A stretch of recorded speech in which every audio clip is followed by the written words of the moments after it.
శ్రీమాత్రే నమః. ఇవాళ సౌందర్య లహరి 9వ శ్లోకం చదువుకోబోతున్నాం. మహీం మూలాధారే కమపి మణిపూరే హుతవహం స్థితం స్వాధిష్టానే హృది మరుతమాకాశముపరి మనోపి భ్రూమధ్యే సకలమపి భిత్వా కులపతం సహస్రారే పద్మే సహరహసి పత్యా విహరసే. ఈ శ్లోకం తాత్పర్యము, ఫలితం. ఈ వీర్యవృద్ధి స్త్రీలకు రజోదర్శనం.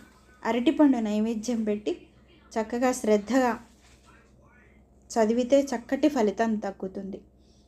కాబట్టి అందరూ మనం ప్రయత్నిద్దాం. విన్నా చాలా